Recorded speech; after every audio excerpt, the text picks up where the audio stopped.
No wonder Napoleon looks worried, for he's by the Berezina River in Russia, and 3 Russian armies are closing in for the kill. By the immense bravery of General Eblé and his gang, bridges had been thrown across the Berezina River, but by now thousands of starving race were following in the wake of the army, and Napoleon had nothing else to do but burn the flags and try and escape as best he could.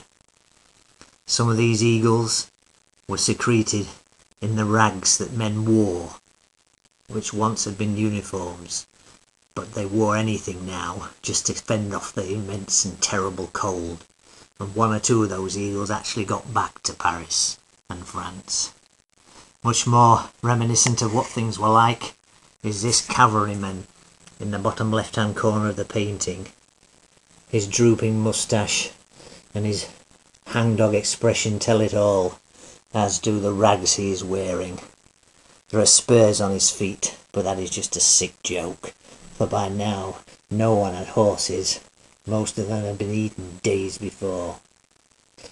Just above the cuirassier in this portrait is Murat, dressed in one of his foppish uniforms. He once rode on horse towards some Cossacks, and they just sat on the saddles, admiring him, and when his orderlies came up to him thinking he was in danger, he just said to them, "They'll never harm me," and they didn't.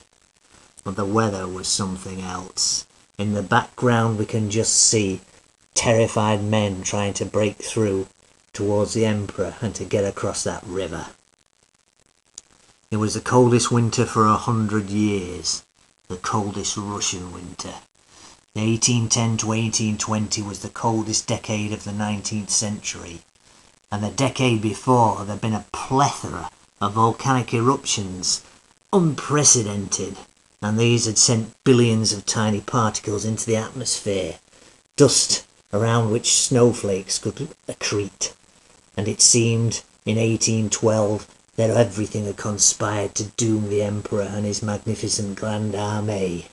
Everything had conspired to end the greatest campaign the world had ever seen. 600,000 men set off. Barely 10,000 would ever get back to beloved France. In Caton Woodville's superb portrait, there is a snapshot of that moment in time when the Emperor knew that everything was truly lost.